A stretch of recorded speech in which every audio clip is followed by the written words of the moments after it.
Hello बच्चों, नमस्कार। मैं Sachin Gupta from KHR inter college Khampur Luhari Baghpat से आप लोगों के बीच पुनः एक नए टॉपिक के साथ प्रकाश का परावर्तन जो हमारा विषय है उसी के अंदर ये टॉपिक है कि गोलीय दर्पण की वक्रता त्रिज्या r व फोकस दूरी f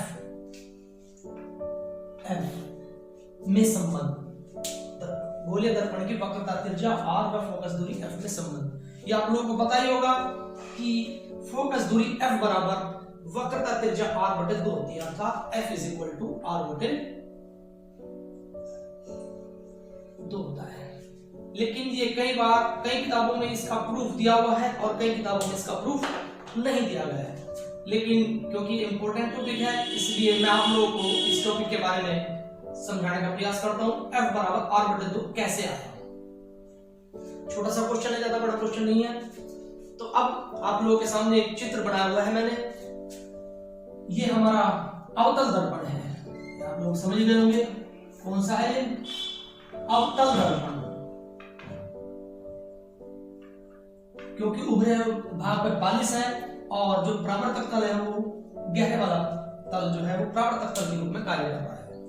मान लीजिए हमने कोई वस्तु यहाँ पर रखी अनंत और C के बीच में। इसमें वैसे वस्तु का कोई महत्व नहीं है, फिर भी तो वस्तु से एक किरण चली जो दर्पण से टकराने के पश्चात मुख्य अक्ष के समांतर चली और दर्पण से टकराकर एक बिंदु में होकर निकल गई, फोकस में होकर निकल गई। ठीक है, और हमने अपनी ओर से कंस्ट्रक्शन किया है, इसका एक अभिलंब खींच लिया हमने, क्योंकि आपने पढ़ा होगा अभिलंब दर्पण में, आपने पढ़ा भी है कि ये सिंपल दर्पण है।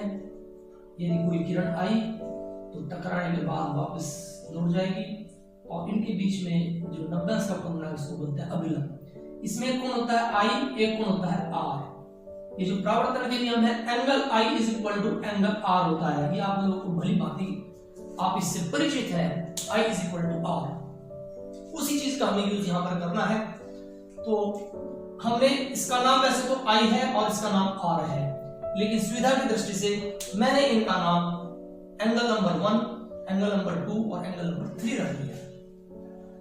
ठीक है, अब परावर्तन पहली बात फर्स्ट में क्या करेंगे, angle 1 is equal to angle 3। ये दोनों बराबर हैं, ये दोनों angle 1 is equal to angle 2 क्यों बराबर है ये आप लोग समझ रहे होंगे, क्योंकि हमने परावर्तन के नियम में पढ़ा है। परावर्तन के नियम अनुसार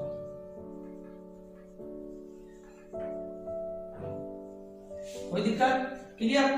अब angle 1 is equal to angle 3 के भी है, angle 1 is equal to angle 3, क्योंकि ये दोनों एकांतर कोण है। ये आपने मैथमेटिक्स में पढ़ा होगा कि एकांतर कोण बराबर होते हैं। वो क्या है, आपने पढ़ा होगा कि जब किन्हीं दो पैरेलल रेखाओं को कोई तिर्यक रेखा काटती है तो उसके अंदर एकांतर कोण बराबर होते हैं। ये एंगल बराबर इस एंगल के, ये दोनों कोण बराबर होते हैं। तो इसका मतलब ये angle 2 angle 1 is equal to angle 3। लेकिन समीकरण नंबर 1 में हमने पहले ही देख चुके हैं कि एंगल 1 बराबर एंगल 2, तो अब एंगल 1 बराबर एंगल 3, इसलिए ये दोनों भी कोण बराबर होंगे। Angle 2 is equal to angle 3, angle 2 is equal to angle 3, अर्थात ये जो त्रिभुज बन गया हमारा CAF, अर्थात त्रिभुज CAF, ये क्या हो गया हमारा समद्विबाहु त्रिभुज हो गया। समद्विबाहु त्रिभुज, ये एंगल इसके बराबर है। तो आप बिल्कुल क्लियर है, समद्विबाहु त्रिभुज में जो उनसे कोण बराबर होते हैं उसके सामने की भुजा, अर्थात 2 के सामने की भुजा CF, 2 के सामने की भुजा कौन सी है, इसके सामने की भुजा, इसके सामने की भुजा कौन सी है CF, और एंगल 3 के सामने की भुजा कौन सी है, एंगल 3 के सामने की, एंगल 3 के सामने की भुजा कौन सी है, 3 के सामने होगी AF। अर्थात इसलिए भुजा CF बराबर भुजा AF की होगी। क्लियर? क्योंकि जब त्रिभुज समद्विबाहु है तो दो भुजाएं बराबर है, क्योंकि दो एंगल बराबर है तो उनके सामने की भुजा भी बराबर होगी। ये भुजा बराबर इस भुजा की। क्लियर? अब क्योंकि दर्पण हमारा छोटे द्वारक का है, अधिकतर दर्पण हमारे छोटे द्वारक के होते हैं, वैसे तो छोटा बड़ा सब जगह होता है लेकिन अक्सर छोटे द्वारक के होते हैं, इसलिए FP को लगभग बराबर मान लेते हैं। FP को FA के बराबर मान लेते हैं, AF लगभग बराबर।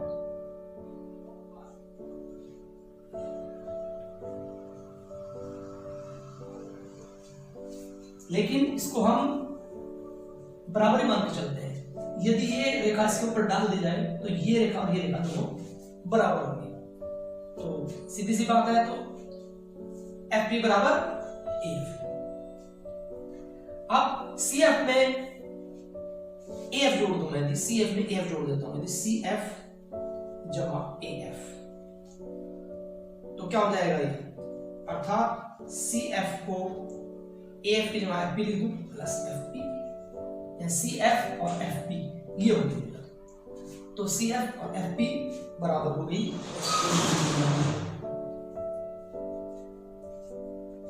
CF और FP इक्वल टू होगी 2FP। CF और FP को क्या लिखेंगे, CF प्लस FP को क्या लिखेंगे, CP is equal to 2FP। FP का डबल कर देंगे तभी तो इसके बराबर आएगी, क्योंकि ये भुजा इसके बराबर है, ये बराबर से तो तीनों भुजा बराबर होगी, ये।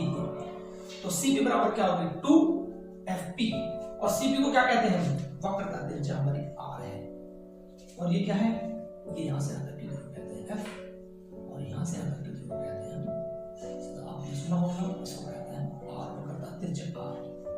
तो CP के स्थान पर रख दिया हमने R और FP के स्थान पर रख दिया हमने F।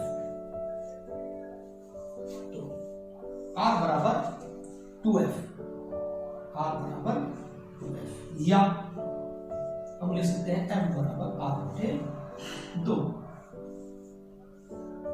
ये हमारा प्रूफ हो गया, ये हमने प्रूफ कर लिया कि फोकस दूरी सदैव वक्रता त्रिज्या की आधी होती है। एक बार पुनः देख ले, ये हमारा अवतल दर्पण है, इसके सामने कोई वस्तु रखी है, इससे भुजा चली, एक मुख्य अक्ष के समांतर प्रकाश की किरण चली, दर्पण से टकराने के बाद फोकस से ऊपर निकल आई, एक हमने इसके ऊपर विलंब डाल दिया, जो विलंब हमसे C से निकल के जाएगा। तो प्रकाश के परावर्तन के नियम के अनुसार एक एंगल I हो गया, एक एंगल हमारा R हो गया। एंगल I सदैव एंगल R के बराबर होता है, लेकिन हमने एंगल I को मान लिया 1 और एंगल R को मान लिया एंगल नंबर 2, सुविधा के अनुसार, क्योंकि उसको लिखने में समझने में तकलीफ होगी। तो angle 1 is equal to angle 2 परावर्तन के नियम के अनुसार। एंगल नंबर 1 बराबर 130, ये बराबर इसके, क्योंकि ये एकांतर है, क्योंकि जब ये दो समांतर रेखा भी एक समांतर रेखा, ये एक समांतर, और इसको इसमें रेखा ने काट दिया, इस रेखा ने काटा, इसको आप बढ़ा कर देखिए, आप समझ जाएंगे। जब मैंने इस रेखा को बढ़ाया आगे तो आप महसूस करोगे कि वास्तव में दो समांतर रेखाएं थी, उसको त्रिज्यक रेखा ने काटा, तो angle 1 is equal to angle 3। ठीक है, angle 2 is equal to angle 3, इसलिए एंगल 2 हमेशा, इसलिए जब एंगल 1 बराबर एंगल 2 के है और एंगल 1 एंगल 3 के है, तो 2 और 3 भी बराबर होगी, ये भी इसके बराबर, ये इसके बराबर भी है, तो ये दोनों भी आपस में बराबर, एंगल 2 बराबर एंगल 3।